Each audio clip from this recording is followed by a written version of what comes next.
discovery of native children's bodies buried at so-called residential schools has inflamed outrage over the genocidal campaign of the Canadian government and Christian institutions, most notably the Roman Catholic and Anglican churches.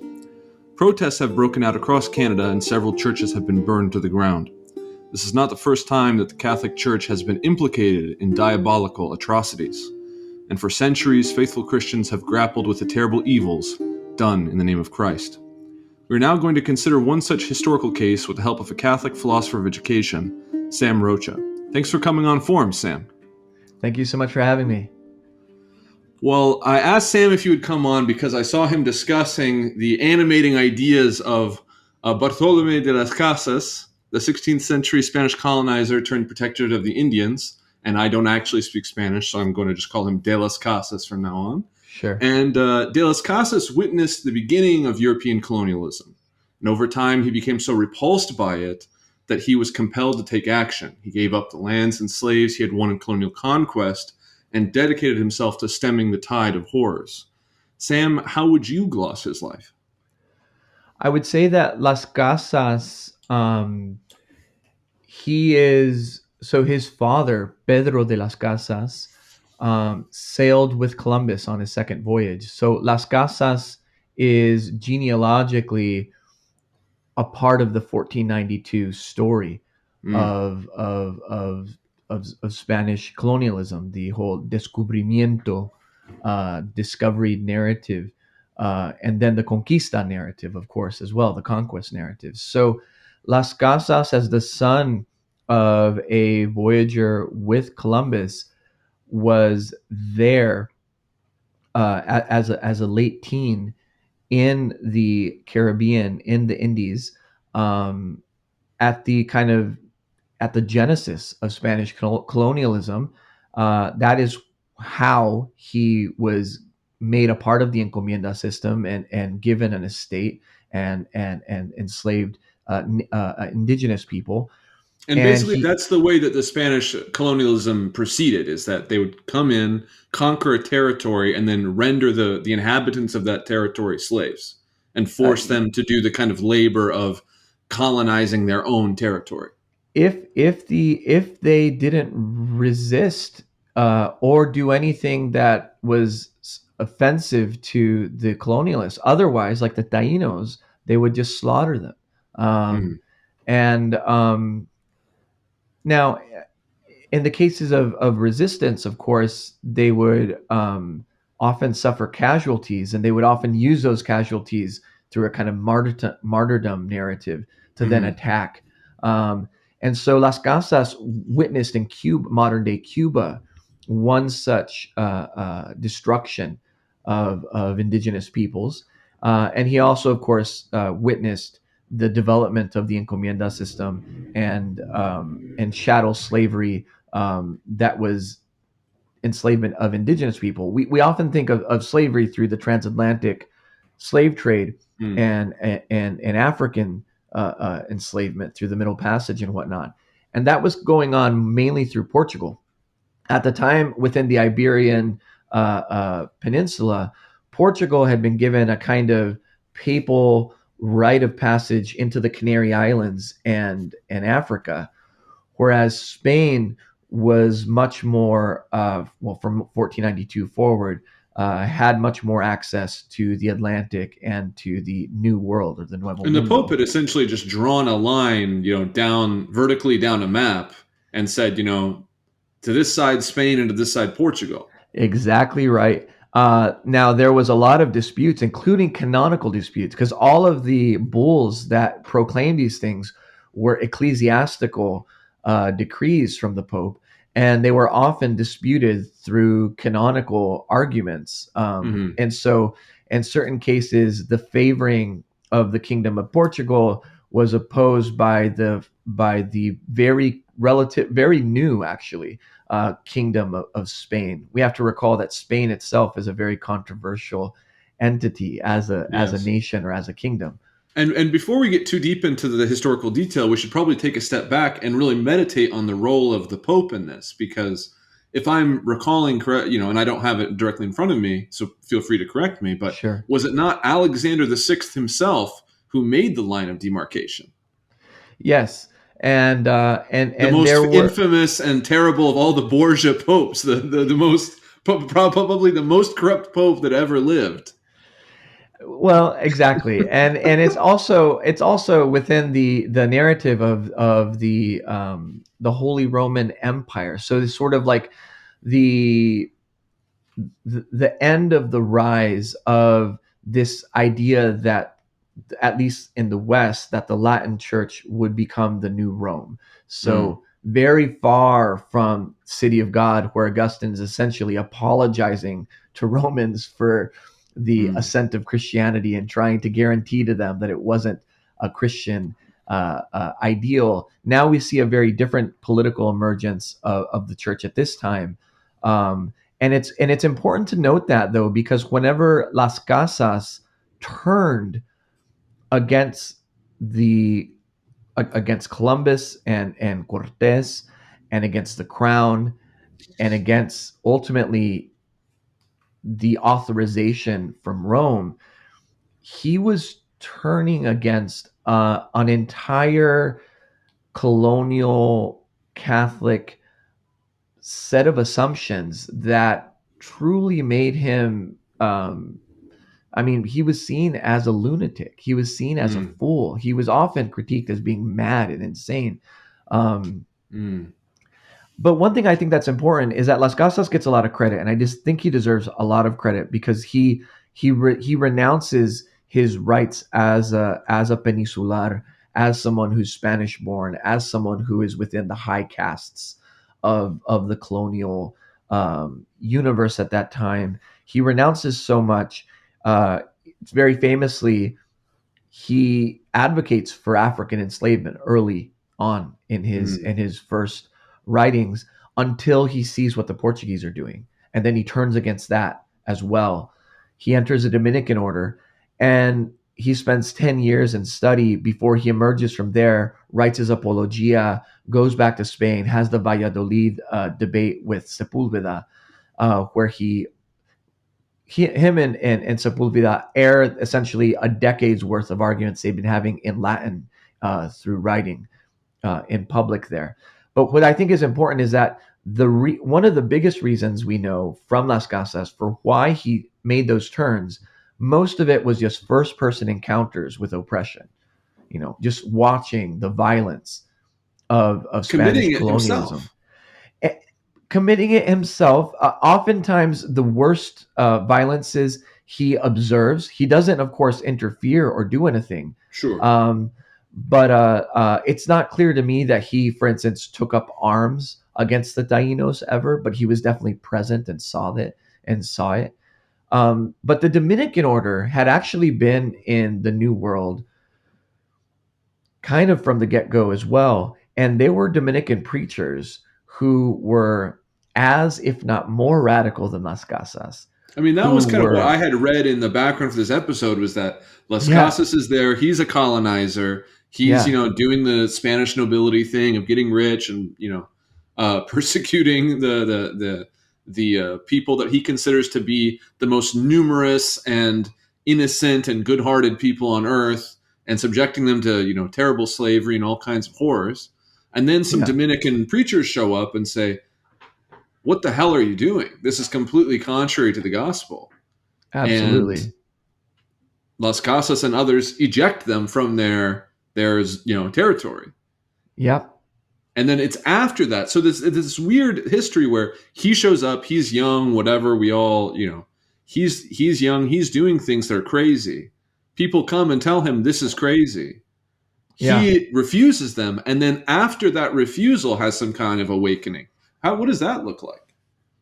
I mean, it's you have to remember what he was doing um was morally crazy, Yeah.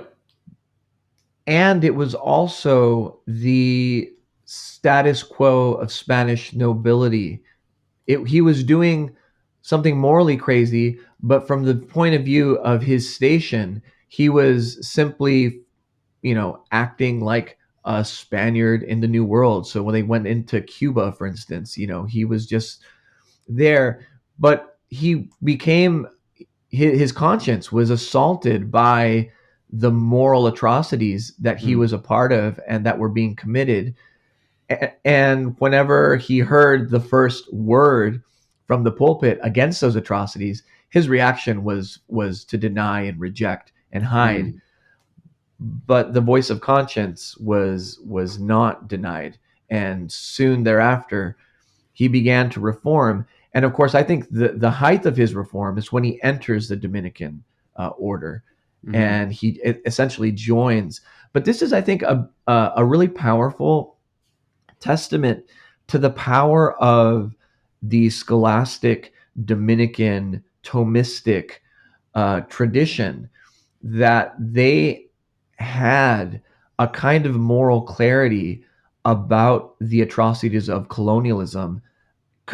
I mean, from the very moment that it set foot upon the Americas, Mm. and they were speaking out boldly against them. I mean, one of the practices of the Dominicans, just to show you how radical they were, is that on a deathbed confession, if someone who was a part of the encomienda system and had enslaved people under their title, if they didn't agree in their confession to free their slaves, the Dominicans would not give them absolution. Mm. They would damn them to hell Mm. for it. Which is, I think, from a theological Catholic point of view, there's arguably nothing more radical. Yeah, but it's uh, also, I mean, there in this sense we can see that the Catholic Church at this time is both incredibly corrupt, but also there's something vital of Saint Ambrose confronting the Roman Emperor and telling him to repent that still yes, persists, and well, that's part of. definitely. And I think that it's a part of that reform identity of the mendicant orders themselves, in Mhm. particular the Dominicans and the Franciscans. Right? They certainly aren't perfect historically, but they do have this charism, not only as an order of preachers in the case of the Dominicans, but also as a reform order. And I think that I think we should see them in that light, in this relationship they have to colonialism. What I'm trying to say here is that Las Casas deserves, I think, an important place within this story. But I think that we can even include within this the entire Dominican order, and maybe perhaps the mendicant orders in general. And what that creates is then certain points of tension between Dominicans and Franciscans who did not follow that charism of their order and I was instead about to belonged. ask about that because you Yeah, would assume one would assume that all monastics who have a sort of hatred for the world and have died to it and have been raised in Christ and taken a vow of poverty and all these things, that they right. would all share this kind of disgust at the sort of crass accumulation of wealth. No, they didn't. But again, this is a part of the story, at least like within the Franciscan order. A great deal of the arguments were around the rule and how literally and how radically they ought to embrace it with respect to property You're and speaking the poverty. rule of Saint Francis himself. I'm talking here in terms of the rule of Francis, and the Yeah. fact that the Franciscan order almost fell before Father Francis passed because of this Mm. very controversy.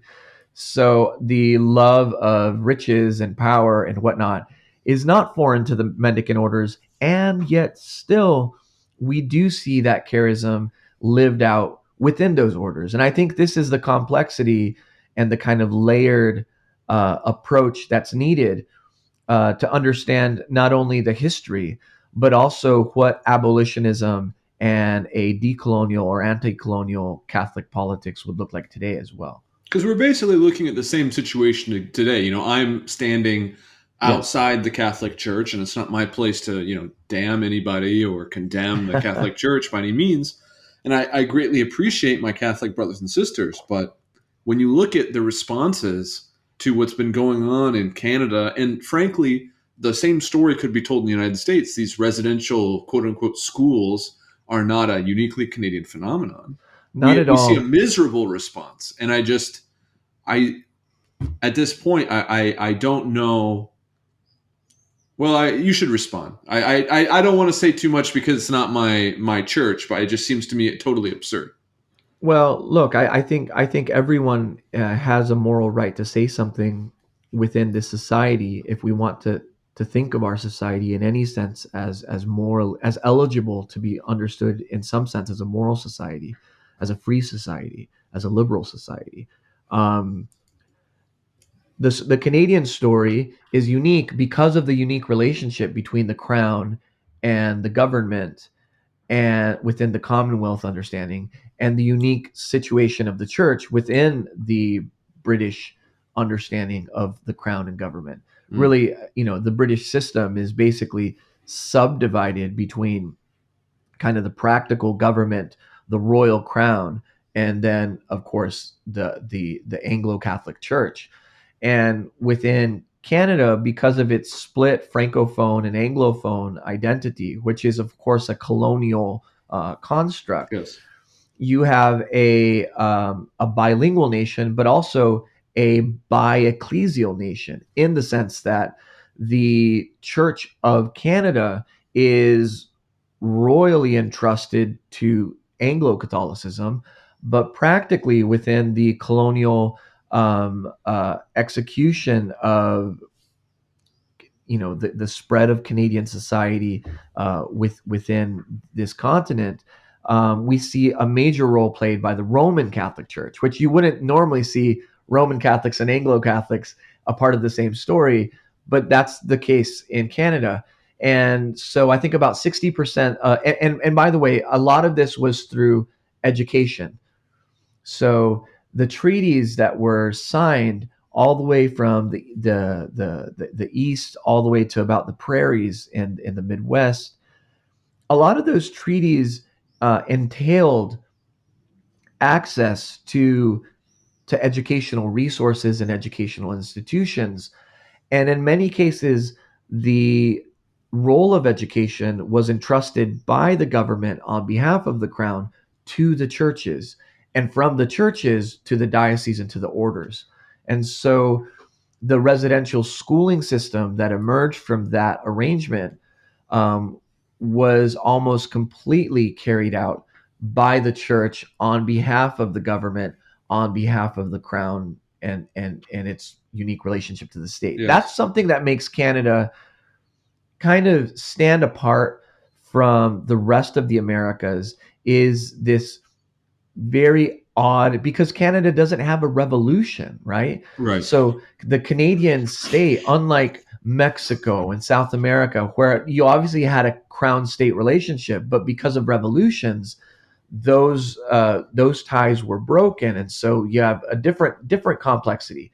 And the case of the U.S., it's also a revolutionary state in that it threw off the crown. Yeah. Um, but what's interesting in the U.S. is that you have different approaches to the colonial treatment of its indigenous peoples, largely because so much of the present day uh, landmass of the United States actually belonged to Mexico and Spain. And so, for instance, the treatment of Ute and Navajo and Puebla and Apache and in some cases Comanche, that part of the story is very different than Iroquois and the Lakota, Dakota, Sioux, and so that story gets split. And I think in the U.S., the church hides pretty well from the Mm. duties it owes the indigenous peoples, whereas in Canada, when you find over 200 grave sites of children that have never been reported and are hidden, and it's in the Diocese of Kamloops in a school run by the Oblates until 1996. Well, there's nowhere to hide there, Mm. right? But to your point, the optics of the situation are different because of, I think, very concrete reasons, historical, political reasons. But I do think that the story of indigenous enslavement, indigenous deculturalization, the stealing and the appropriation and the dispossession of land, and of course ultimately of culture and of life, the mass loss of life across the Americas of indigenous people as a result of colonialism. That story is a story that, from the very tips of the Yukon Territory all the way down to Tierra del Fuego, Roman Catholics have a part and a role to play in that whole story. Can we And that, pause right there with the Yukon Territory, though? yeah, Because I think there's also this theological question that maybe we can, come back to later or address now, which is why did they feel theologically compelled to commit this kind of genocide? When you look at the Russian American company and mm, the Tsarina sending missionaries to the Aleut, there was a lot of abuse, there was a lot of crime, but there was not the same approach where we were going to destroy your language, we're going to completely obliterate your culture. There was ethnic cleansing, there was moving people around, there was slavery, but the relationship with the church and the state was, it seems at least to me, based on the limited reading I've done, more complicated and variegated than what we're seeing in the Canadian example. And I don't really understand why the oblates would feel it necessary theologically to destroy the culture of these people, because that's really what it is. Like, why would you abuse a child for speaking his native tongue?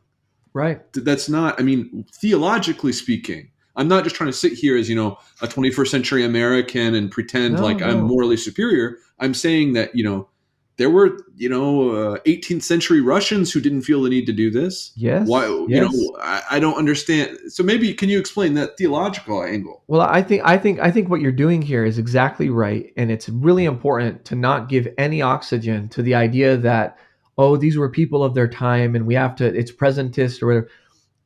One of the reasons why Las Casas specifically is such a important touchstone is because he is an immediate counterfactual to the idea that there was Mm, no outspoken opposition to the Spanish encomienda system, to indigenous conquest, to enslavement. He's one of many examples. And one point I always like to make is that we shouldn't for a second think theologically that the person who is oppressed, that the person who is dispossessed of their language, of their culture, of their land, of their life, of their families, we shouldn't think that their moral conscience, knowing that they are being oppressed, doesn't account as a protest to mm, that. And so for me, that line that we see is good to ignore and to not give any oxygen. And I think your approach, your theological approach is appropriate. And if we go all the way back to Gregory of Nyssa, we can see that there have been there has been a theological line. Paul, for instance, I want to argue that even amongst the Greeks, there are sophisticated ways in which we can see uh, protests to forced servitude and other forms of injustice like that. Now, the Greeks are strange because a lot of the Christians, for instance, Sepulveda, who argued for the morality of slavery, for the morality of this, they often went to Aristotle. yes. But a lot of the Christians who argued against it also went to Aristotle. Yeah. And so what's interesting is in the theological debates, there's an ongoing philosophical debate about the dignity of the human person, about the moral status of human people within a political environment. And we don't see really like two schools of thought emerging. We actually see the same school of thought producing two morally completely contrasting kinds of arguments. And Mm, so whenever you carry that over to your question of like, why did people do this? Look, the Jesuits, I mean, Georgetown was built by slaves. Enslaved people built Georgetown's yeah. buildings, several of them. So there was a lack of um, moral conscience by numerous Roman Catholics and Roman Catholic orders. And there were even those who saw their war against the indigenous or their oppression of indigenous people as theologically um, explainable. I mean, Our Lady of Guadalupe, who appears around the same period of time in the 16th Mm, century to Juan Diego, who is born before Columbus arrives. So Juan Diego is a pre Columbian Aztec man. He's well into middle age whenever Our Lady yeah. of Guadalupe appears to him. She appears to him speaking Nahuatl, the indigenous language of the Aztecs. She appears to him as an indigenous Aztec indigena woman. She gives him a tilma, a mantle with a codex, a cosmological codex that would Mm, have been familiar to the Mayan and Aztec astrological imagination.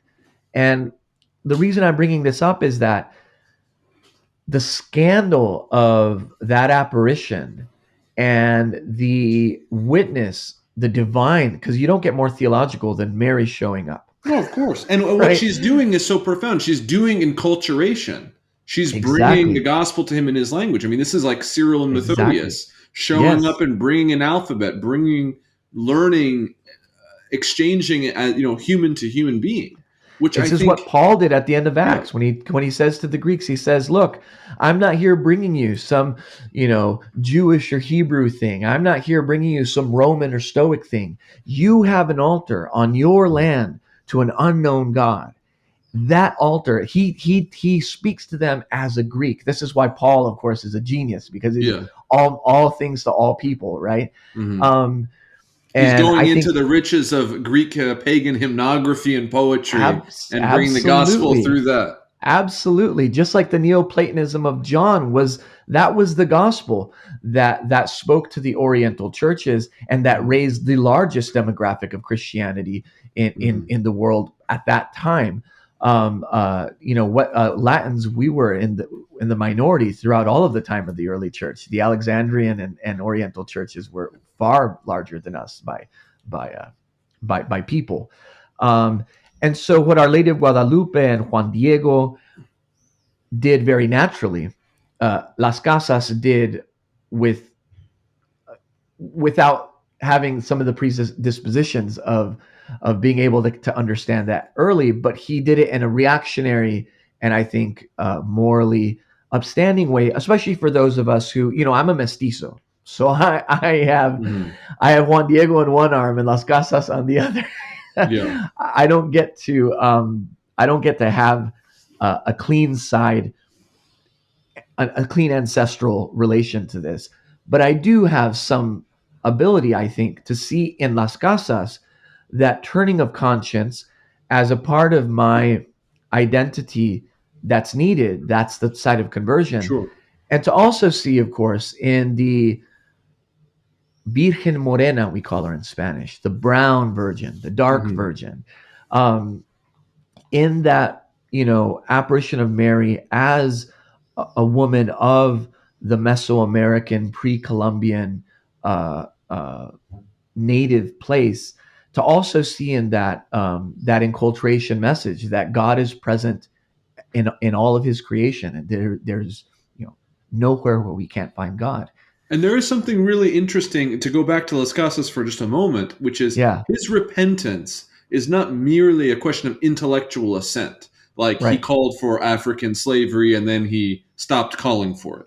Yeah, It's also not merely a question of the affairs of his house in terms of selling his slaves and selling his property, but it's that's right. also a change of his form of life.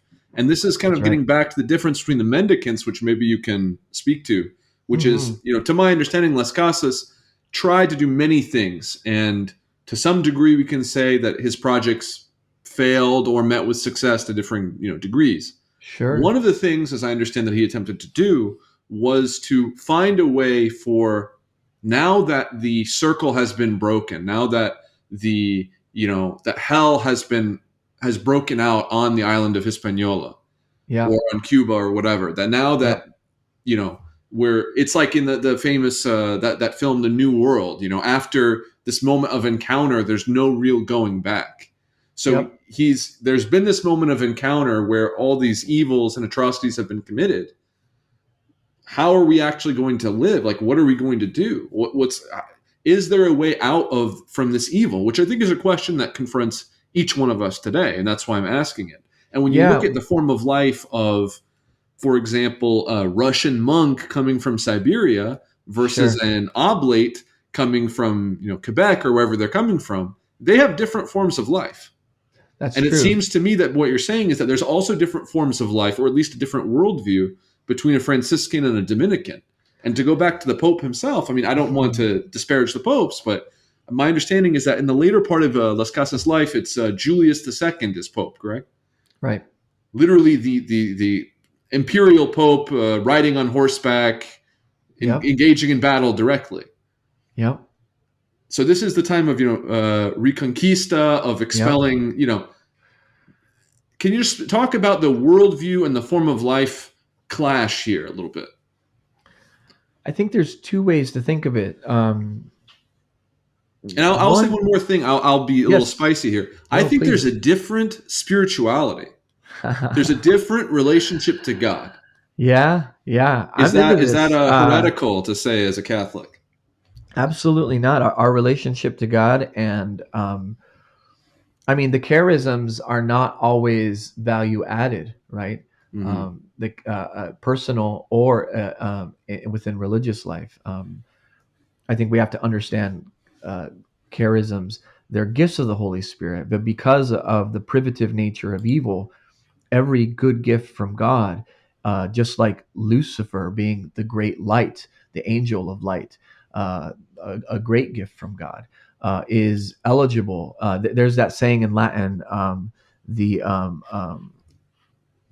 uh, corruptio optimi pessima est, right? The corruption of the Mm-hmm. worst, the corruption of the best, right, is the worst. Yeah. And so oftentimes I think what we see in the story of the church, perhaps this is the story, certainly of the Latin Rite, is that the very best uh, of the church is often that which is most eligible and that which is most perniciously manifest as the great evils of the church.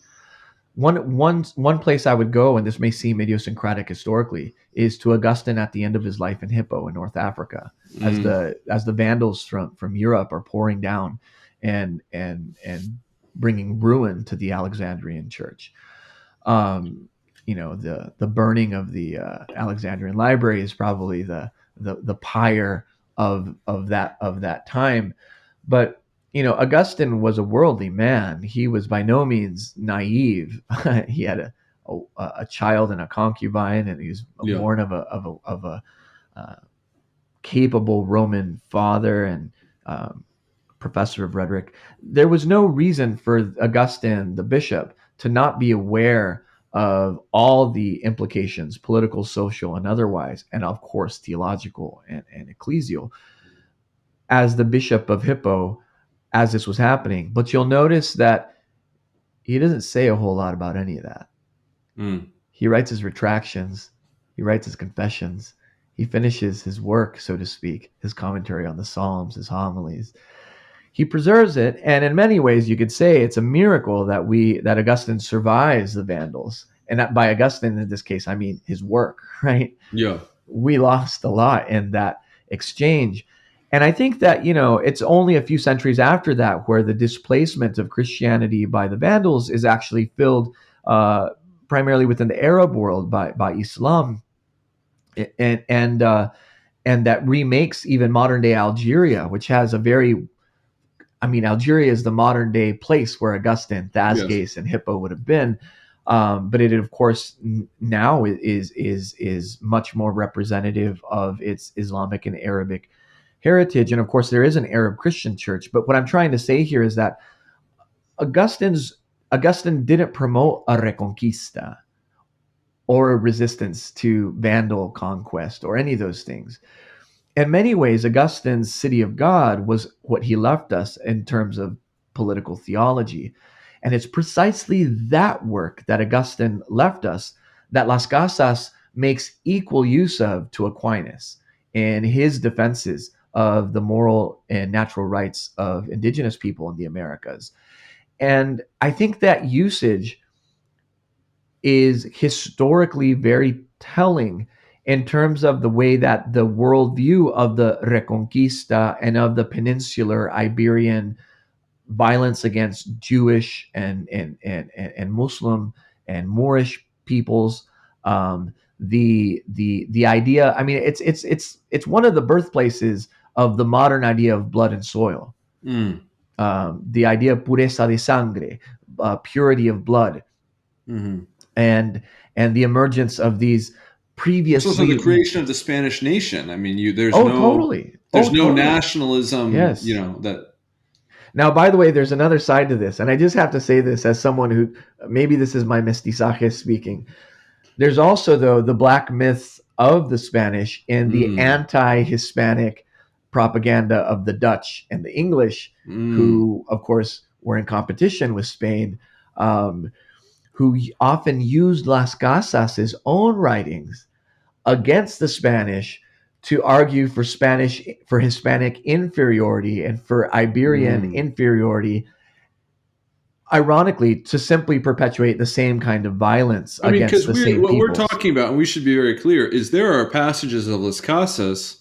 I might edit in some of Viggo Mortensen reading this for Howard Zinn or whatever, but there are some passages which are truly bone chilling. And I mean, Oh, we're yes. trying to have a casual discussion that does not lead our listeners to weep, ever seen in the but world I mean, is there the have cause of been. their villainy. I'm not going to pretend And like also I've been those extremely lands are so disturbed rich by and things I've felicitous, the read from the native people American so meek and conservative and patient, others so Oh, easy to gosh.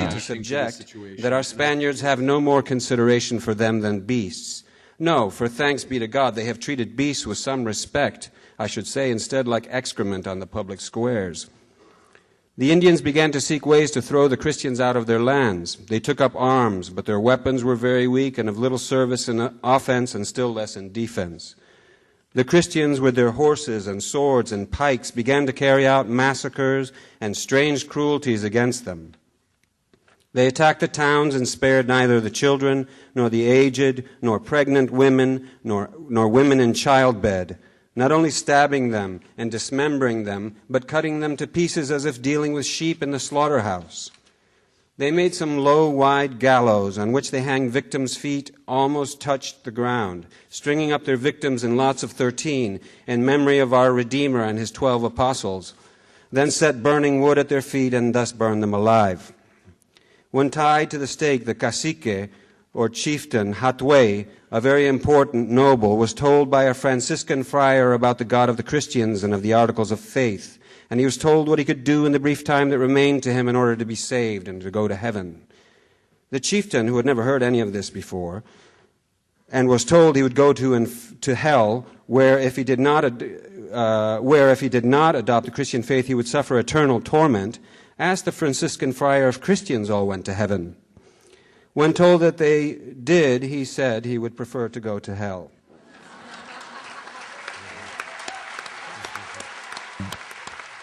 It's utterly despicable, and what Las Casas recounts is all kinds of tortures and maiming and just a true hell on earth. I mean, something from Dante's Inferno brought Yes. to life. So Yes. one could easily imagine, a churlish Englishman deploying that text as a justification for his own sort of bizarre racialist imaginary. Yes, and this is to me this is why that layered, nested complexity is needed. If anything, to understand the fact that the moment, for instance, that where Peter has recently published a critique of a particular statue on what's that walk, the Camino, what is it called, The way of Santiago. yeah. Yeah. There's a very imperial, white, light skin presenting statue there, and there was a critique of that, and there was immediately a response from Spaniards in Spanish saying this is Anglophile, anti-Hispanic propaganda, and I'll be honest, that's how nested this stuff gets. One thing I pointed out in the past, just to show how this gets onto the shores of the United States of America, the 1619 Project, which dates the first bringing of enslaved people to the shores of Virginia in 1619, that gave birth to the transatlantic slave trade and chattel slavery within the United States, the Confederacy, the South. I mean, Sure. people know this story. Which of course gave birth to Jim Crow, which gave birth to the Civil Rights Movement, which gave birth to arguably everything all the way up to Black Lives Matter today. That ship was commandeered by British pirates waving a Dutch flag to trick people, who commandeered a Portuguese ship that was named after John the Baptist, that was on its way from Iberia to Veracruz in Mexico, True Cross, from which they took they plundered any number of things, including in the diary it says 25 or odd enslaved Africans, and brought them from that route from Iberia, from Portugal, João Bautista, to Veracruz into the United States via Virginia. And that just shows you how, there we have Dutch, British, pre-Mexican, Spanish, Portuguese, African. It's all layered there within the waters of the Atlantic Ocean. And I think that one thing that Bartolomé de las Casas does, which is I actually disagree with a lot of commentators and scholars about this. So a lot of scholarship today is very critical of the Valladolid debate for being too academic and too theoretical. And we should basically explain that this is the kind of Renaissance humanist style of debate that one might associate with Luther and Erasmus, or Yes. Other such cases, between Servetus and Calvin. Yes. Well, I guess that wasn't really debate; that was more of a assassination. But you get the drift. Yeah. Well, Valladolid is unique not because of not because of it being a disputation. Obviously, disputatio is one of the scholastic charisms, we could say, coming out of the scholastic method in the Middle Ages. And we would have seen these disputatios even within interreligious debate, especially through the pen. I mean, the Islamic Golden Age, which preceded, in many ways, the Middle Ages, and kind of preserved Aristotle for Christianity in many cases, was there were scholars in places like Toledo, for instance, Spain, where it was easy to find a rabbi, an imam, and a priest, and any number of secular scholars, all there debating. What was interesting about Valladolid is this is the first debate post 1492 on 1492. I see. So this is the first discussion of the event in question. That's right. And it's a unique event because, in some sense, all of these scholastic work of the centuries that preceded the 16th century on questions of human dignity and the nature of the human person and on the soul and all these things that take us all the way to Aristotle's De Anima and Plato's, theory of Plato's soul, essentially, that Christianity inherited and repurposed, the immortal soul, that whole idea. It really becomes concrete in a way that it hadn't quite become, even within the difficult and in many cases bloody disputes, not only between Jews, Catholics, and Muslims, but between Christians. The Catholics, we went to war with each other a great deal, especially along the East-West divide and other such things. Constantinople was not just a merchant's paradise. It was also a place where a great deal of violence was doled out between. It was inter-Christian, intramural violence. But Valladolid was a place where the questions of the justification of violence against people was raised probably for the first time since the old Gentile Jew arguments of the Council of Jerusalem, you might say.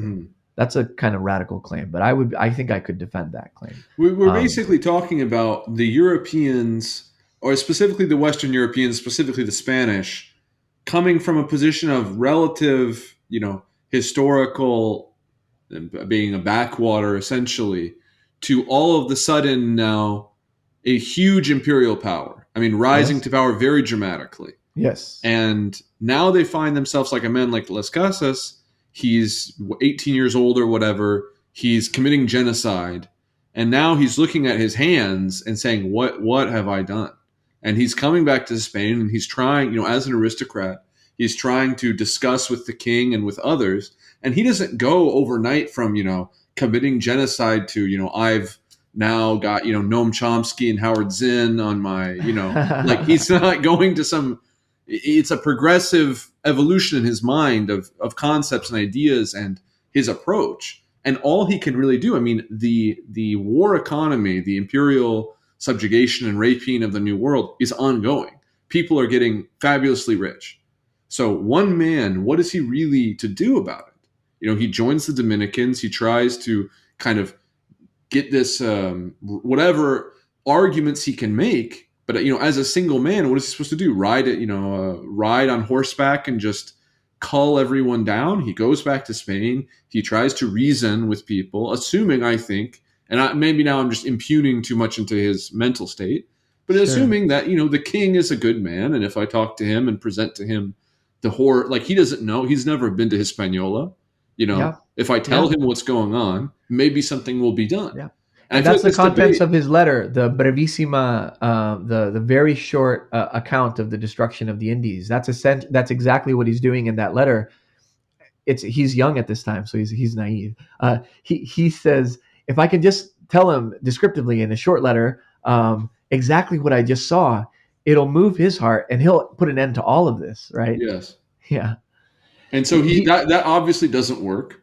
No, it doesn't. And so work. now we're getting to the stage like we've just been discussing of this debate.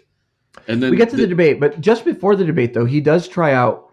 There are two stages before it, and one of them, which gets us back to that earliest question, or the earlier question you asked, in that his first option is something of a let's just leave this place and go to a new place. And so he goes to modern day Venezuela, the Cumana, and he tries to found sort of like a different colonial state. He tries to make some reform of colonialism. Yes, and by the way, one of the things that I think is controversial with Las Casas is that he remained committed to the evangelization of the indigenous peoples of the Americas. He believed it totally throughout all of his life that he wanted to bring the message of Christ to all people in the world. He never saw that as not being his mission.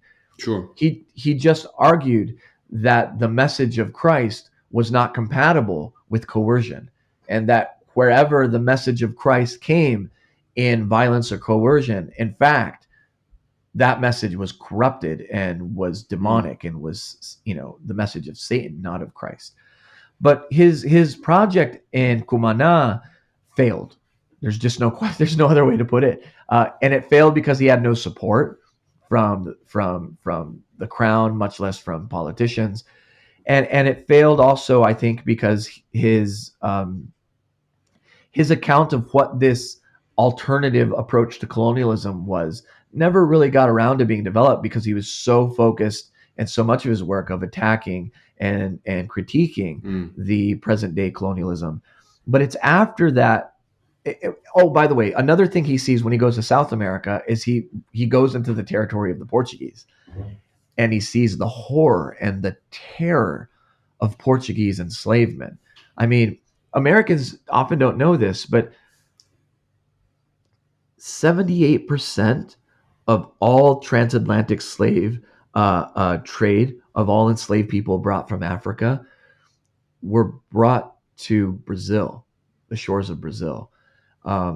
And Brazil was the last nation on these continents to abolish slavery, and the rise of the Afro-Latin, the legacy of Iberian slavery in Latin America, is something that I think we still fail to appreciate and fail to understand. And it operates in Latin American society, I would say, to this very day. The problem of the Brazilian favela is not just a problem of class. It's deeply embedded in the history of enslavement in Brazil. And there's part of this whole debate about critical race theory and all these things is the fact that colonialism as a category is kind of flat in public discourse. Like there's actually multiple different forms of colonialism. That's right. And if I can just radically simplify for listeners who've not gone and done all the reading or whatever, there's basically three ways that you can colonize the New World.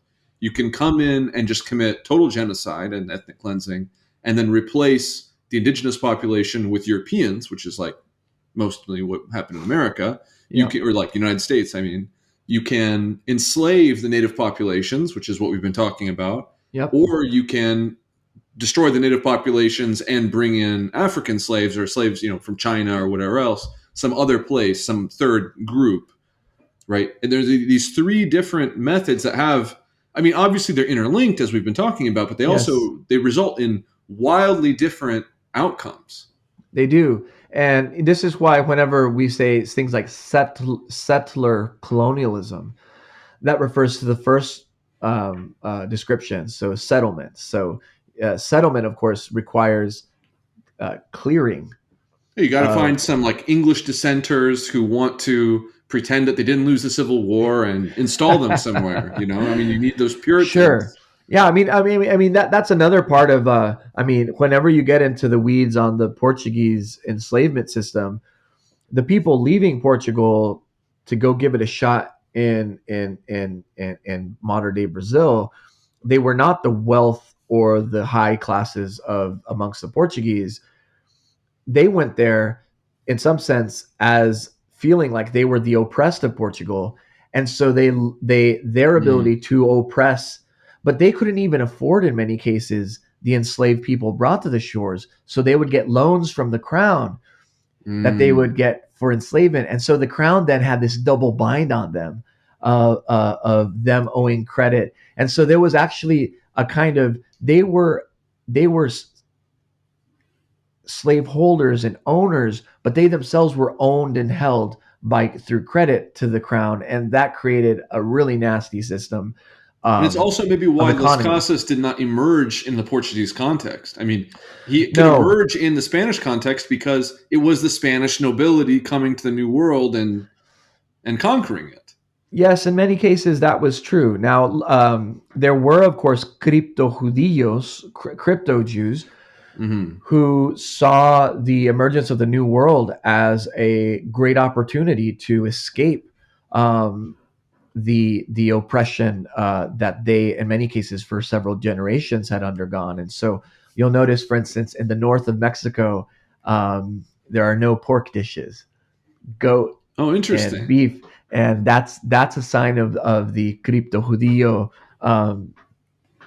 movement into the norteños, and that's the part of Mexico and the United States that I'm from.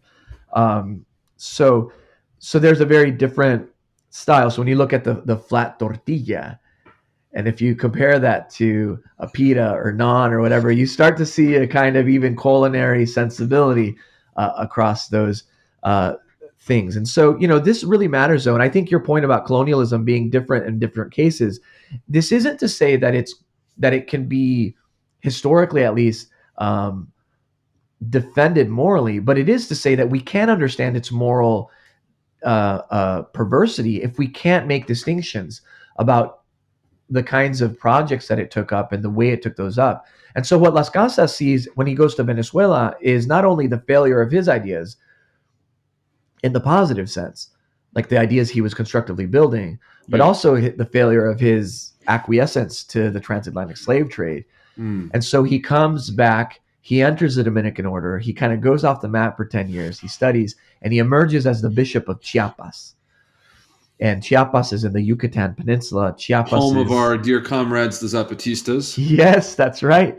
Las Casas is the defender of the indigena in that fertile crescent of the Americas, of the Yucatan Peninsula, and that kind of nexus point between Central America and North America.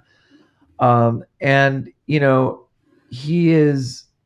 his appointment as bishop, I think, is a strange one. There's a lot of controversy about how in the world did that happen.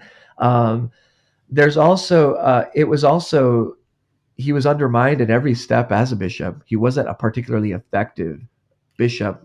And that's why after he tries his resettlement start over approach and then becomes a Dominican, tries his ecclesial approach in Chiapas, he eventually goes back to Spain, where he had been writing throughout the 1540s disputes against a series of scholars, most famous among them being Sepúlveda.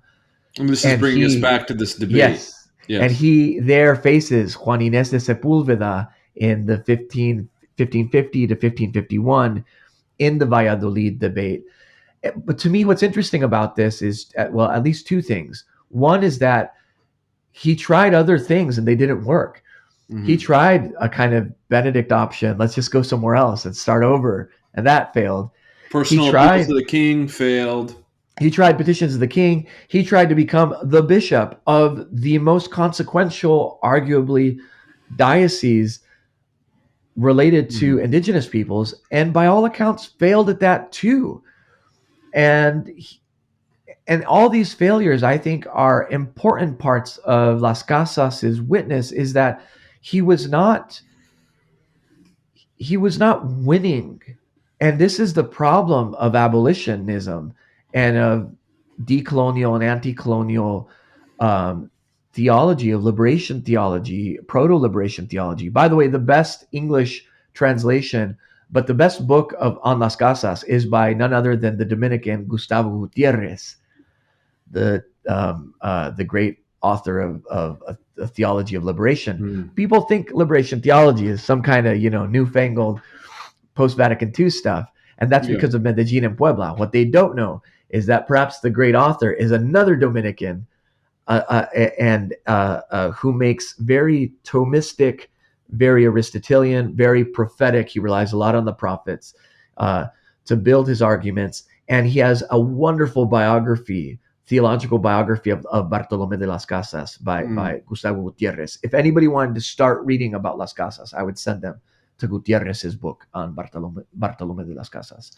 The point, though, is... I think before we get into the debate itself, which is kind of the promise that I made to you, that you'd be able to come on and get into the nitty-gritty of this debate. Yeah. We set it up nicely, though. I want to ask just one question, which is, what prevented Las Casas from taking the John Brown option? Was it just a matter of materially there was no way to mount a kind of military campaign against the Spanish Empire? Sure. What is really preventing him? Because I think a lot of people would immediately assume, like, he did all these reforms. Where are the actual indigenous people themselves in the story? Where is their resistance? Are they burning? I mean, we are seeing people burning churches today. I personally assume that some of the churches being burnt are being burnt by Canadian First Nations who are angry at the church. Was this occurring at the time of Las Casas? What is the kind of, can you kind of relate that briefly, and then feel free to dive into the debate? Well, this is a fantastic intervention you've made. And it's one that, I'll be honest, that I struggle with as an interpreter of Las Casas. And I also struggle with, and frankly, I've changed my own views because of this question that you're asking now. I'm thinking right now of just the fact that, was it yesterday that the Haitian president was killed in his own home?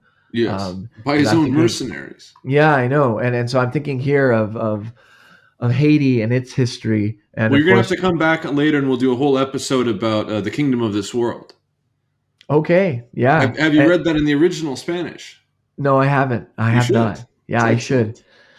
John Brown comparison here, though, is serious. First thing to say is that I would like to suggest, at least, that while Las Casas didn't take an overtly militant option, he did argue for its legitimacy. Okay. So Las Casas marshals all of the just war tradition from Augustine all the way to Aquinas to show that where the indigenous people did resist, that they were resisting according to their own moral right of self-defense and resistance.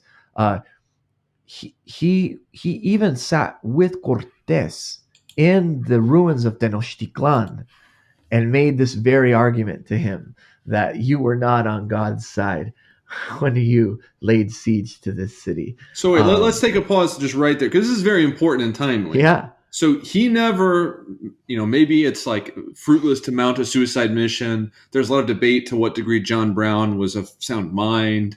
Yeah. I mean, obviously there's a lot to get into there. But what do you think that Las Casas would make of, like, the EZLN, for example? Would he think that their struggle is justified? I think Las Casas would argue that a proportional moral response to injustice by the people who are directly affected by that injustice is never to be dismissed as morally irrational. Would that include territorial autonomy? Because that's kind of where the rubber hits the road here, is people Yeah, saying, yeah. we actually want to break from this system and regain a sense Yes. of autonomy. Do you think that would be legitimate in his view? I honestly don't know, because at the end of the day, he's really not a revolutionary. He truly is a reformist. Mm. And his arguments, while they give moral legitimacy to self-defense and even moral legitimacy to cultural practices, Mm-hmm. paganism, idolatry, even the practice of ritual sacrifice. He defends all of those things. He doesn't quite make an overt defense for overt revolution. One of the things, though, he says at the end of his life is that should the kingdom of Spain, which, as you said, ascended very fast, the Siglo de Oro, Yes. the Golden Age, that should this kingdom fall, its fall will be an act of God in recompense Mm. for its moral failures. And in some ways, you could say, well, he was never a revolutionary. He did serve as a kind of prophet of the Mm. revolutions of Latin America, which came a few centuries later in the 1920s. Would that apply to the Catholic Church itself? Well, that's just the thing. When he says this fully understanding that the nation of Spain, that the Spanish crown, is not a secular, distinct Yes. entity from the church. He also says it, though, as a secular Dominican. Mm. This is another thing that's so important about the Mendicant orders, is these are the secular orders which saw themselves as worldly in a productive theological sense that allowed them to advocate for radical reform within the sacred structures of Mm. the Roman Church, at the very least. I don't So know it if was in there's a an sort of equivalent. inside-outside situation. Absolutely, we always forget that that secula, seculorum, seculum in Augustine's thought. The secular is a religious concept.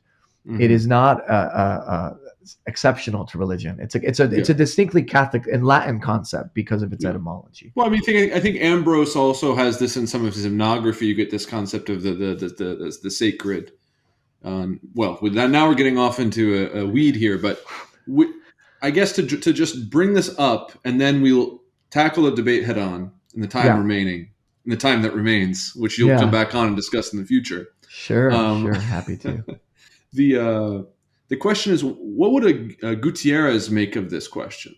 Because if we're going to draw a line from Las Casas to Gutierrez, Yeah, my understanding yeah. is that Gutierrez died before the liberation struggle in Mexico really. No, no, no, no, Uh, no. Gutierrez is alive right now. he's alive today. Yes, yes, yes. Oh man, we're gonna edit this out. That's Okay, okay. I'm That's sorry, okay. Gustavo. I didn't realize you were alive. Yeah, it's I'm okay. He's between where you're at, between France, Notre Dame, and the Pontifical College really. Where in is he at in Peru. France? I don't know where exactly. I just know Okay, I'll check this he out. has a tri appointment. Yeah, He has a tri appointment. I thought. yeah. I guess it was Cone that died, and I thought that Yes, Cone Gutierrez did had die a died few years already. ago. Yeah, Okay. Well, anyway, sorry. We're getting back to the topic. Let's head on now. Attack this debate because I know that you're a debater and that you believe in debate. I'm kind I of in the middle do. position of people that hate debate and the people that love it. I Yeah. don't believe in. I'm not really a. Well, I don't ascribe to this like universal reason or public reason per se. And this is one Okay. of the reasons why I think that Las Casas failed in his reforms is because I Yeah. think ultimately it's a kind of mystical experience that he must have had that drove him to see the evil. You know, like you were talking about with the Virgin appearing. This sort of Sure. like I don't think that we can just logic chop our way to sort of an enlightened view of humanity as brotherhood or whatever. Yeah. But We're gonna disagree on this, and it's a make the productive claim. disagreement to have. It's a productive point of disagreement. One of the things that I probably admire the most, albeit in a probably too convenient way, is precisely this fact that Las Casas and others like Sor Juana Inés de la Cruz, they do not give up on that pre-rationalist, very scholastic belief in intellectus and in reason and in the public uses and formation of reason. And you're absolutely right, though, that the premise upon which one who believes in debate has to kind of the hill you have to die on is the hill of reason.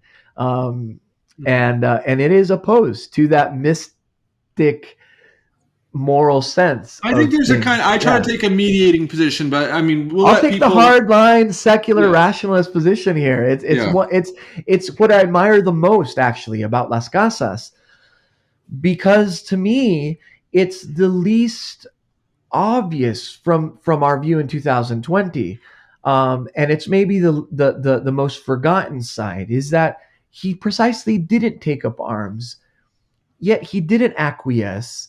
And what he did instead was he embraced the disputatio, and he embraced not only his language of Spanish, but the ecclesial language of Latin. And like Descartes and many of the early rationalists, Spinoza, he was writing up Church Latin, his apologias and Church Latin, ecclesiastical Latin treatises, yet also defending in the public square in Spanish against the arguments coming from the crown. And to me, this is a entirely what we would call today modern approach.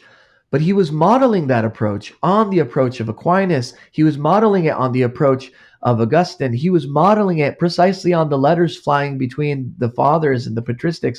He was modeling it on that very Hellenistic, Athenian ideal of rational discourse and of the agora, and of that ultimately, I would say, philosophical political project. And I am a partisan, and I would say maybe with a certain lack of humility, a proud partisan of that school of Athens. And I think that is the tradition that Christians and Jews and Muslims and people who believe in reason around the world, we take this to be the cosmopolitan modernist approach.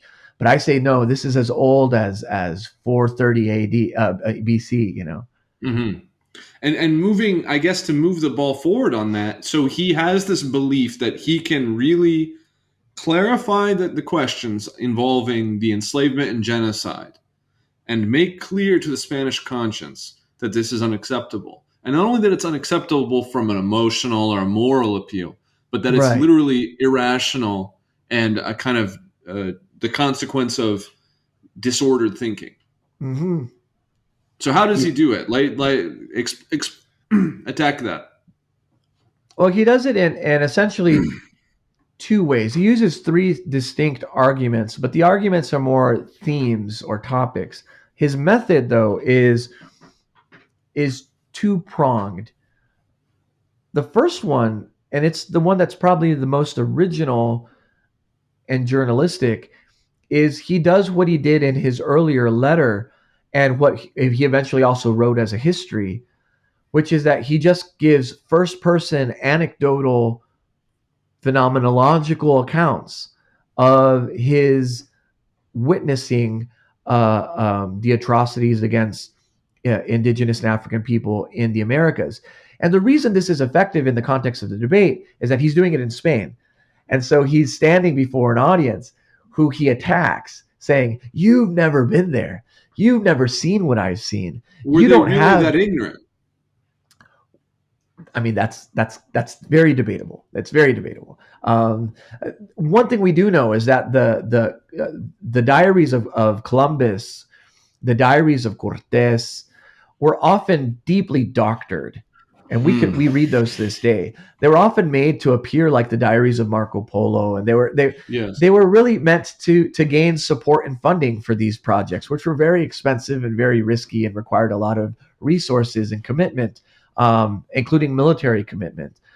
I mean, we see So, Columbus failed repeatedly to found settlements in Hispaniola. It's not like an oh easy yeah, project by any no, not means. at all. There was a lot of skepticism in Spain about colonialism because it seemed like a really far away place to be investing.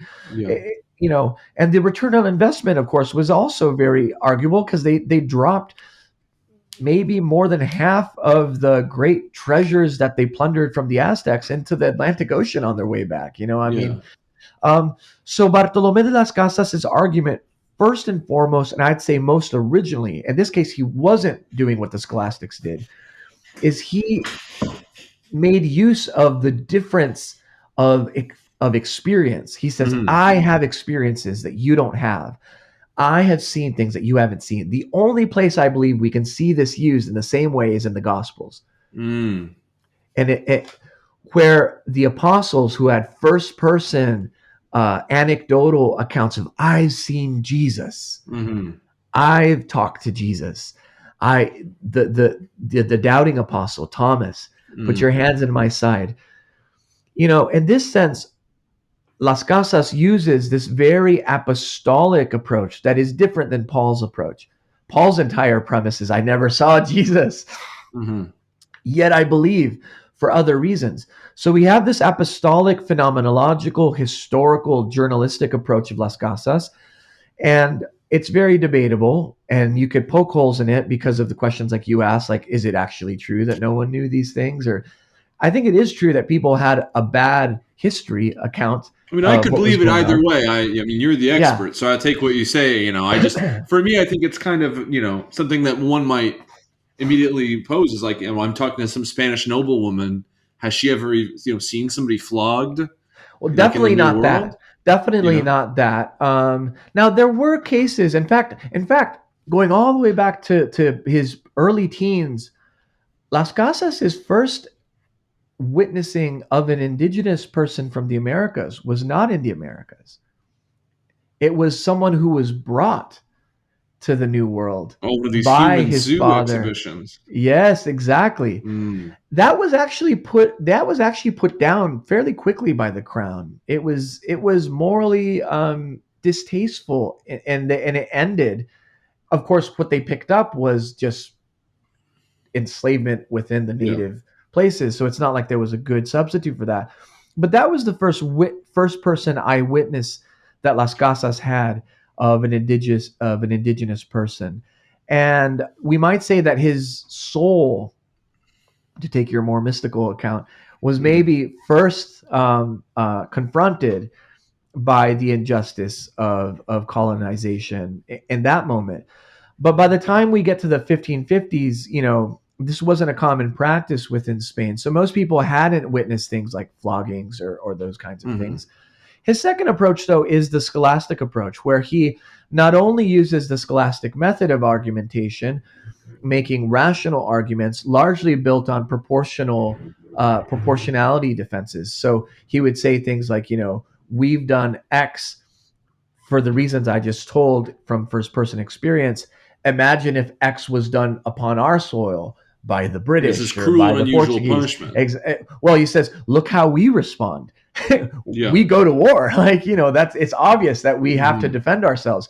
Why are we then saying that when they defend themselves that they're violent and that they're Mhm. evil and all these things? And he made these kinds of proportional defenses, a kind of cultural relativism, really. These Mhm. kind of proportional defenses, not only for their just wars against colonialism, but also for their ways of life, and for their lack of evangelization, and for their not being Christians and things like that.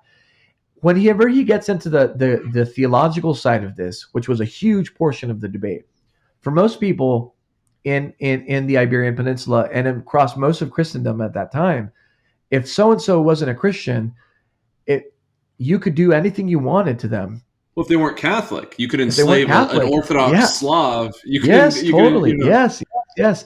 This was the intuitive argument. Las Casas attacks that not only through scholastic rational argumentation, but through a battery of tradition. And so this is where he brings out really deep cuts from Augustine, from Aquinas, from Paul, from John Chrysostom, from Gregory of Nyssa. And that is where I think he's at his most impressive as a debater, because he's not only appealing to first-person anecdotal experience, he's not only appealing to sort of proportional, rational, comparative arguments, but he really unleashes what we would today call the Catholic intellectual tradition upon Catholics. Yeah. And he performs an internal argument against essentially Catholicism on behalf of Catholicism.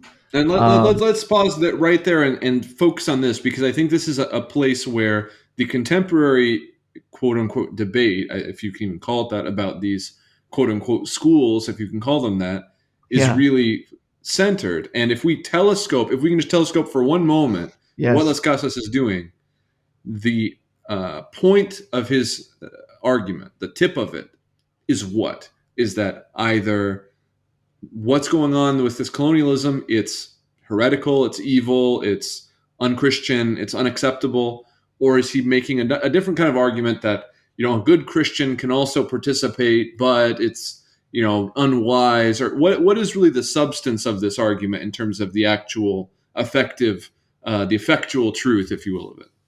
The spirit of his argument is a moral argument. That's unacceptable. Well, for these reasons, though, it's moral in the sense that he's arguing on behalf of an idea of the good. Yeah.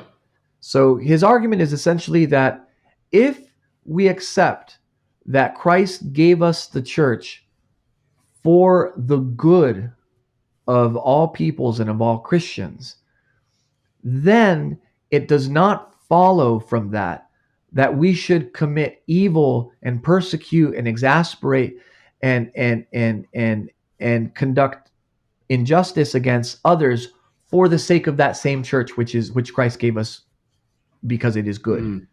It was ultimately a moral argument based in the goodness of the gift of the church from Christ to the people of God. And he uses here, of course, as evidence, Anselm, Augustine, Paul, and that to me is like the core of his argument, that if you accept the goodness of Christ's gift of the church. By the way, he doesn't say because God is good or because Christ is good, because in some sense that would get too far behind. He's talking about the goodness of the church itself. Yes, the goodness of the church as a gift of Christ to the church. So that final moment where Christ leaves this earth and leaves behind the Spirit, and then we have Pentecost in the church. He says the goodness of that particular gift means that when we preach the message of Christ in order to offer that same gift to others, we can't act in a way that is out of joint or entirely goes against that fundamental goodness of the gift of the church from Christ. That is the as you put it, that is the tip of the spear of the argument, the theological argument for that reason. He argues in more secular ways about things like proportional harm, self-defense, and these things. But I mean, he is with the Dominicans in terms of his, episcopate in Chiapas, of denying absolution to slaveholders, for example, or unrepentant. Oh, yes. And that is justified oftentimes less, I would say, on that argument that he made in Valladolid, and more based on a pastoral decision that whenever the sinner will not materially dispossess themselves of their sins. And just to put a very fine point on this, if he were to be victorious in his dispute with at Valladolid, what would the result have been historically? Well, or what did he intend the result to be? An ending of the income of the whole system, or? Yeah, I mean, I don't think that Las Casas. The stakes, if you will. What are the stakes of the debate? What is he really trying to accomplish? Sure. Well, I mean, what he's trying to accomplish is he's trying to bring an end to, to all forms of enslavement within the Americas on behalf of So the it's Spanish strictly crown. abolition of slavery. It's the abolition of slavery.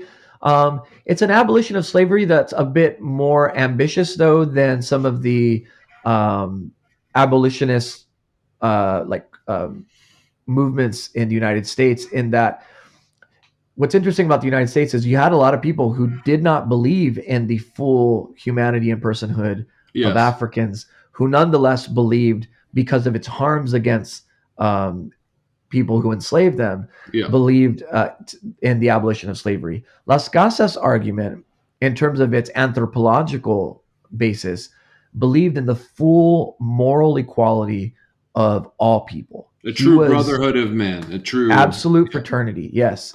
And he argued from that on behalf of a lot of those more political arguments. Universal equality wasn't probably the core of his theological argument. There, it was much more Christological. So get into that, or get into whatever element you think most pertinent. Well, I mean, your point though about the aftermath is really important, because I don't want to overstate. Like, this is to me the fact that at the end of the day, Las Casas was a tragic figure, like Moses, who couldn't enter the God didn't let Moses lead Israel into the promised land. Las Casas was an insufficient defender of the oppressed in the Americas, and even Valladolid, for all of the triumphalist, rationalist tones I've invoked here, it's not clear that it was that he won. So public sentiment basically was like all debates. People who agreed mostly with the status quo felt that way. People who did, and there were those who agreed with Las Casas, also favored him. I think, religious, for instance, the Dominicans rooted for their own team a little bit and stuff like that.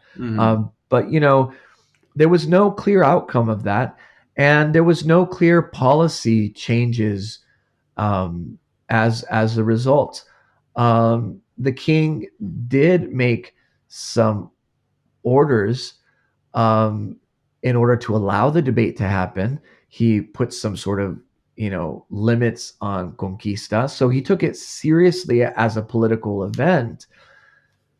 But the aftermath of after 1551, as we know, Spain only expanded their territory in the New World and moved on into Asia and the Philippines and other places. So, I mean, it seems a bit. I mean, to me personally, I can imagine someone listening to this who has suffered this whole history and thinking that this man failed to really do much in order to stem. sure. But as somebody who is a family of missionaries, my ancestors colonized the New World and all these things, I look at Las Casas and I think none of my ancestors did anything like this. No, so this is to me that he certainly moved the ball forward. The question is maybe. Well, go ahead with what you're going to say. No, I think here we have to embrace the full Aristotelian scope of tragedy. From the Poetics, this idea of tragedy is what is complete, possesses magnitude. He was tragic precisely because he failed in a way that was morally exceptional to others during his time. So it's a failure in a temporal sense, but it's a limited moral victory in another sense. This is to me the reason why Augustine was victorious, ironically, over the Vandals who destroyed the Alexandrian Church of North Africa, and it's never recovered to this day, and it probably never will. I had a Franciscan teacher who used to say, Sam, sometimes the blood of martyrs is the blood of martyrs. In other words, there aren't any seeds that sprout in the immediate soil of it. But of course, the poetic tragedy of the blood of martyrs is that doesn't matter, because the seed of the church is sown at that metaphysical level of the immortal soul. And so It's what I sown do in believe, a fleshly body and it's raised in a spiritual body. yes. And so we can say, I think, and this is why the church is going to hopefully canonize Las Casas soon. He's a blessed right now, a servant of God within the Roman church. He was a witness to a moral truth and to virtue, but he was by no means a perfect witness to that, both temporally, politically, nor even at the level of moral virtue. It took him a while, and he didn't get everything right. And I think it's good to think of him in this non-triumphalistic sense, because a great deal of his argument was basically against the imperialism of theological triumphalism. I see. He was an anti-triumphalist. It was because of the triumph narrative of Christianity and Christendom against Moor and Jew and Muslim in Spain, against Basque, against even the Catholic kingdoms that preceded it, of the many different languages and peoples indigenous to Spain. We have to remember that Spain is an anti-indigenous entity, and anyone who doesn't think this, talk to someone from the Basque region or from Galicia, or someone who feels that the Gallego language is being stolen from them. Yes. Not to mention Nahuatl or Mayan or any other language, But it's this anti-triumphalism that Bartolomé de las Casas stood for that also prevents us, I think, from overestimating him. And I think that this is the message of true abolitionism, which is the abolitionist is someone who ultimately seeks the kingdom of God on earth, but who never enjoys that kingdom, and who can never sit back on their laurels of that search for justice and simply stop or seek a partial justice.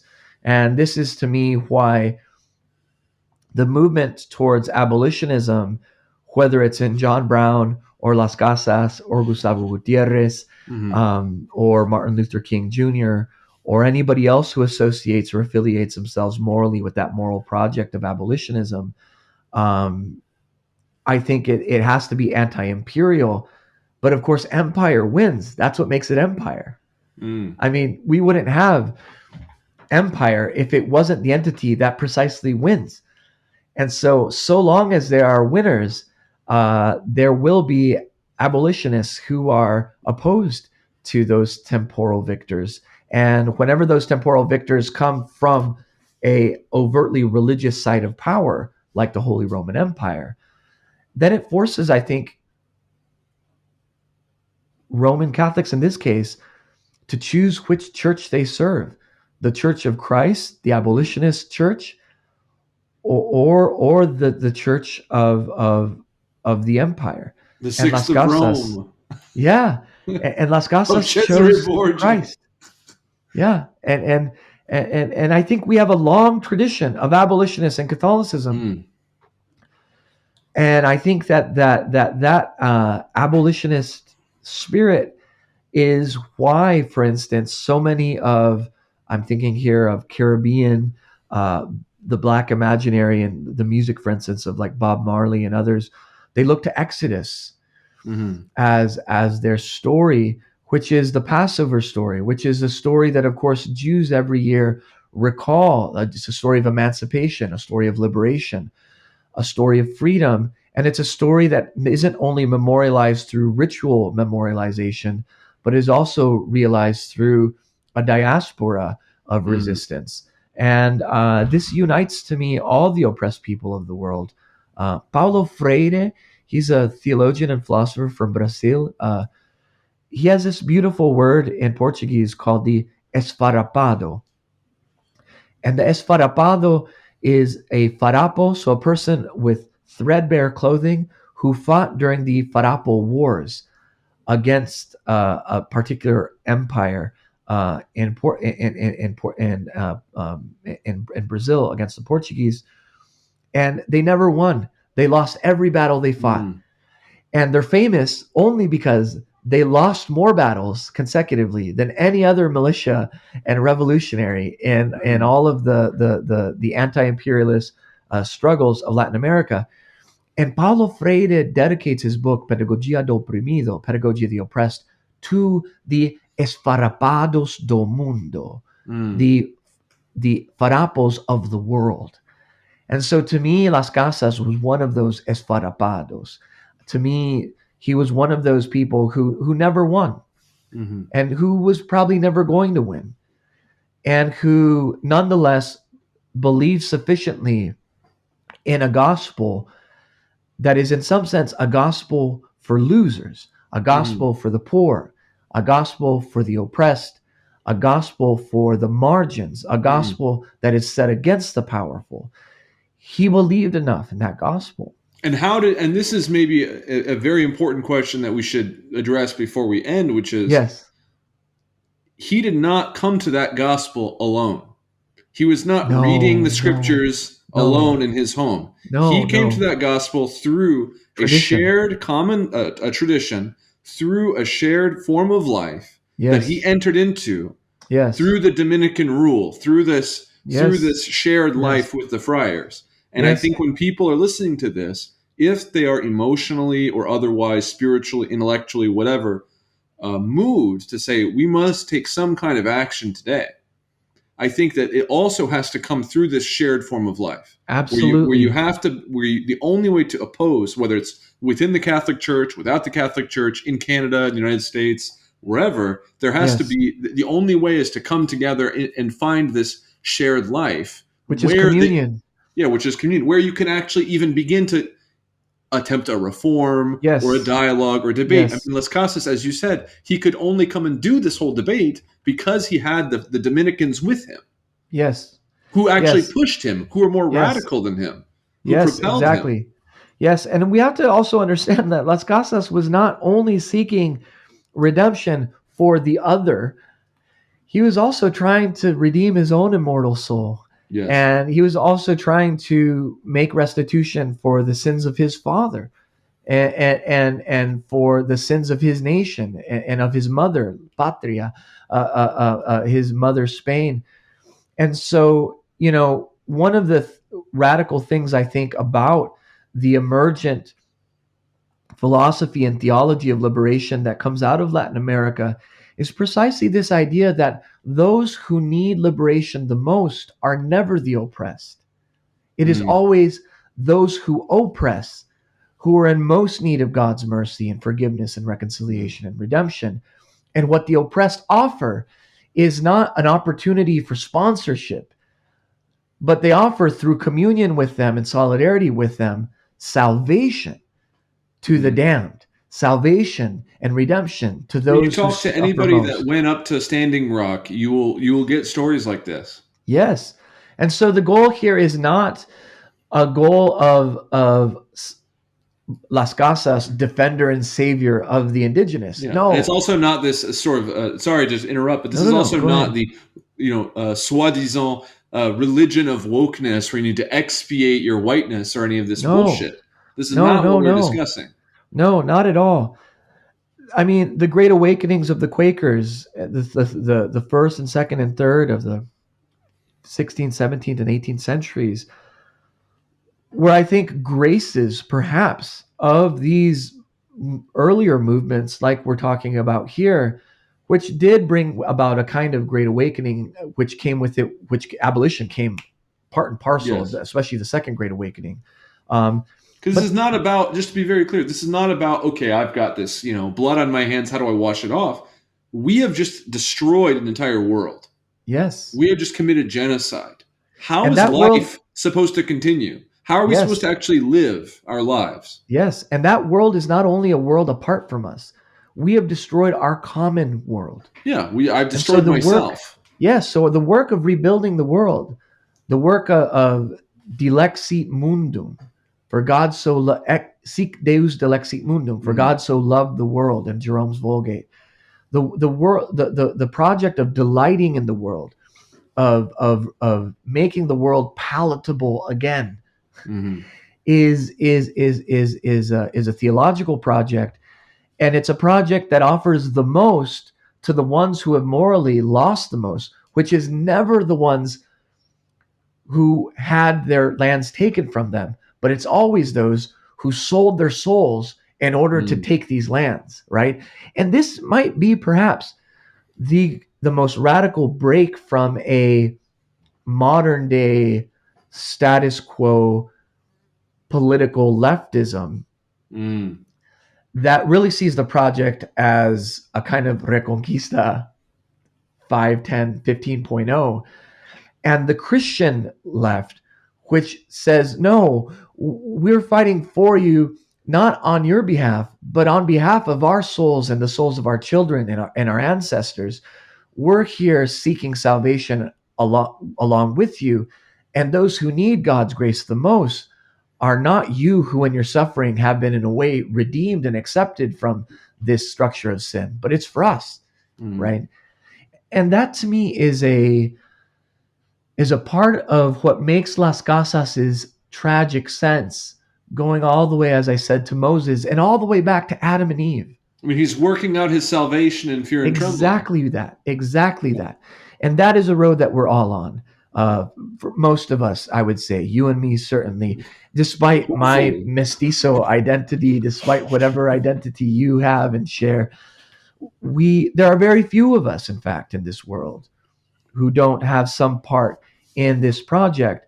And the few that remain that truly stand on this clear side of Christ, they are the ones who I think we need to look to guide our actions. So in the burning of churches, I hear the tribal and band leaders saying, this is not the way of our people. Okay, I take note of that. I also hear of white activists who are lighting fires, and I'm saying, you dumb idiots, that's not the way either. But I have room to wait for those who may be committed to a kind of direct action, who I'm a big fan of whoever the acrylic vandals are, who are using acrylic red paint. And I think they must have some insight into this, perhaps.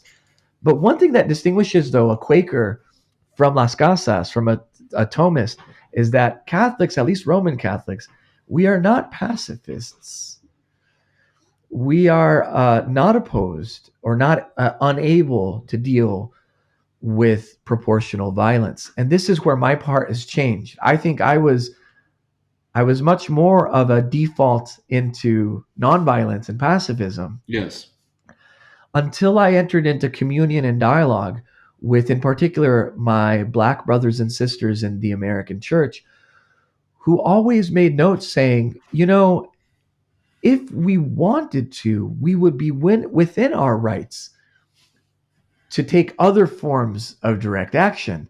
And the fact that we haven't is a virtue that we are owed some debt. And that truly, honestly, hearing it over and over, reading about Haiti and about the alternatives, John Brown, for instance, like you brought up, yes, it led me to realize that actually one of the, I think, moral harms of pacifism is it can lead us and it can lull us into this idea that there wasn't resistance from the very beginning from the oppressed. And the truth is that there always was. And that resistance on Las Casas' argument was always moral resistance and was always rational resistance and was never excessive or hyperbolic. And this is also bringing us back into this debate, so-called debate that's going on right now, where people want to say, oh, this is just a matter of using wooden crosses that deteriorate over time or some other kind of deceit. Like, this is a question of genocide. Yes. And for someone who is in defense of their own territory, in defense of their own people, in defense of people that they know that were lost, I mean, these schools are not long ago, ancient history. Oh, we're digging up, whatever happened in 1492. These things were closed in my lifetime, in your lifetime. Yeah. People that were there are people intimately involved in the running of these institutions, which are still alive. Yes. And I think the question of pacifism is well taken. I think the question of self-defense, as articulated by many, including El Hajj Malik Shabazz and others, is very interesting. But there's this question of how can we sit here and tell people you should just just forget about it. Yeah. I can't. I'm not going to condemn people for whatever, throwing paint on stuff. And obviously, we have these situations that are incredibly dangerous and volatile. But there's this sort of flattening the sort of discourse, and this is where I think people come against you with this whole public reason thing. Just this total flattening of the issue. The discourse just takes everything, big pancake, we're done. Well, it doesn't have to. And I think that actually those who flatten supposedly through rational argumentation are actually they're usually really bad at the use of reason, and they're unaware of the tradition's wide range of breadth and depth on that. No, you're right. And you gave us a 2-hour window, so I'm just going to leave the final 5 minutes to formulate a response. My last response would be maybe the only thing that's been missing from the Valladolid set of arguments, which is the pragmatic argument.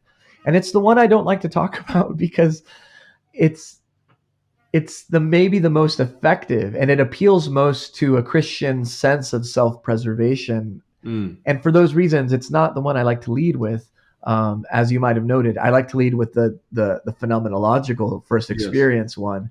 And then I like to move into the rational one. And then I like to offer the theological one. But I did leave one out. A lot of Las Casas' argument was that this makes us look really bad. And that's not good for us. So he also made the argument saying, look, history is going to judge us. And the things we do are not going to be forgotten. And we can't be doing this thinking that somehow, someday, it'll all be forgotten and everything will just... In other words, he made a kind of argument for a kind of pragmatic consideration of historical memory.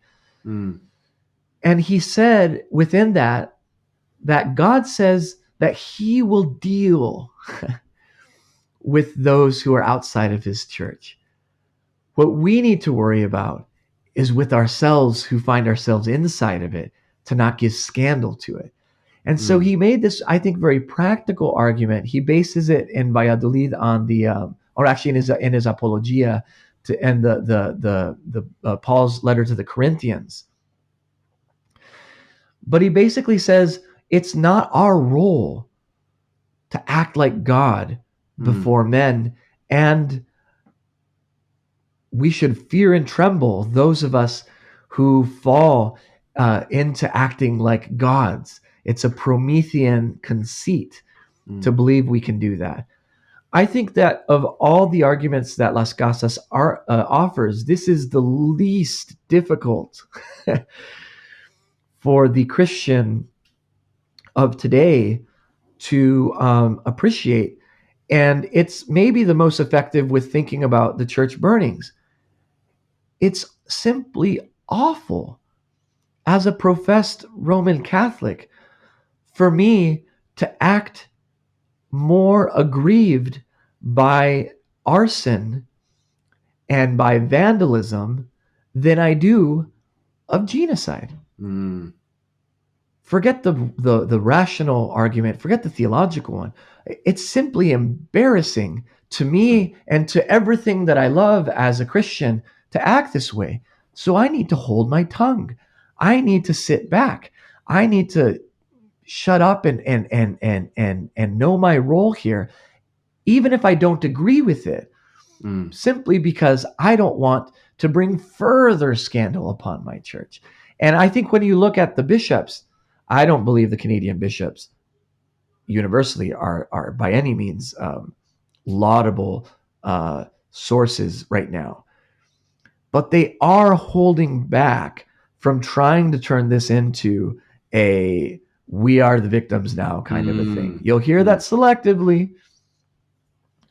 But we are being led, I think, by people like my Archbishop, Archbishop Miller, who I'm proud to see offering unequivocal apologies, And saying I we, failed to mention at the beginning that you're actually in British Columbia. You are British in Columbia, Canada Vancouver, itself. Yeah. yeah. And so I am, and he is saying we are going to lead the way in communion with Indigenous people. So we will not chart our own course here. We in some sense, we've lost that right. We will Mm. only work in dialogue with and leadership from tribal and band leaders locally and across Canada. And I have great hopes that Francis, as his health recovers and as he receives an Indigenous delegation from Canada, with the Jesuits and other people in Canada sending letters that are extra mural from the Council of Bishops, and here we see the secular sacred thing Yes. happening again.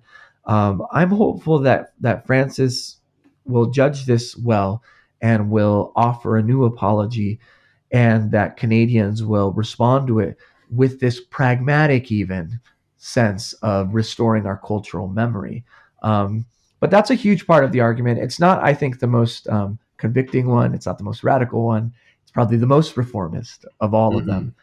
But it's maybe the one I would leave you with, simply to give something to someone who's listening to this as an extreme skeptic of perhaps me, or of perhaps you and your show, or of Las Casas. That Hmm. that's going to be the hardest one to get out of. Mm. Well, we thank you very much, Sam. We know you're limited in time.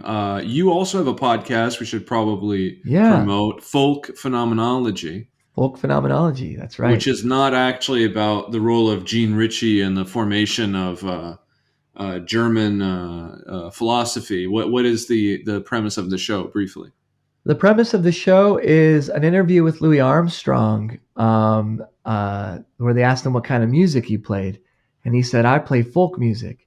And they said, "Why?" He said, "Because I play music for folks." And so, the sense of the folk that I'm invoking through folk phenomenology is the idea that when we enter into communion with common folks and with people, and in particular when there is music to be shared, and every episode has a soundtrack that I make for every episode, Mm. custom to it, um, that there we can engage in that project of first philosophy, which has always been the scope of phenomenology, to understand things themselves as they are, but also to understand the things themselves as they are in their appearance to folks, in their appearance to people, and their Mm. appearance to each other, even in the very appearance of a person to another person, as we're appearing to each other here in this interview. Well, I appreciate it very much, and I look forward to speaking with you in the future and seeing you blow people up in debate. Thank you so much. Have a great afternoon. All right, take care. Bye bye.